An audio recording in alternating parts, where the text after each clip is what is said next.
Hi all welcome to food for all. இன்றைக்கி நம்ம சேனலில் ஒரு சிம்பிளான குழந்தைங்க ஸ்நாக்ஸ் பாக்ஸ் ரெசிபி தான் பார்க்க போகிறோம்.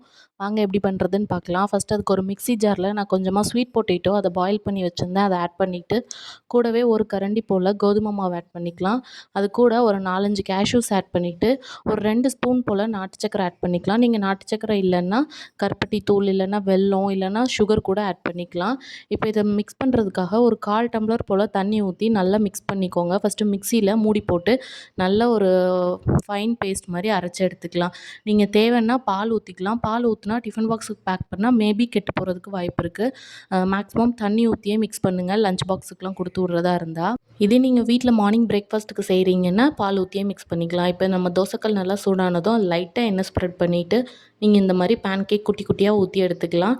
லாஸ்ட்டாக ஊற்றி முடிச்சுட்டு கொஞ்சமாக நெய் ஸ்ப்ரெட் பண்ணிங்கன்னா 2 சைடும் மாற்றி போட்டு எடுத்திங்கன்னா சூப்பரான ஸ்வீட் பொட்டேட்டோ வீட் பேன் கேக் ரெடி. இதை குழந்தைங்க லஞ்ச் பாக்ஸுக்கு ஸ்நாக்ஸ் பாக்ஸுக்கெலாம் கொடுத்து விடலாம். ரொம்பவே ஹெல்த்தி. எப்படி இருக்குன்னு செஞ்சு பார்த்துட்டு மறக்காமல் கமெண்ட்ஸில் சொல்லுங்கள். இந்த மாதிரி டெய்லி அப்டேட்ஸ்க்கும் நம்ம சேனலை மறக்காமல் சப்ஸ்கிரைப் பண்ணிக்கோங்க. உங்களை இன்னொரு வீடியோவில் பார்க்குறது வரைக்கும் பாய்.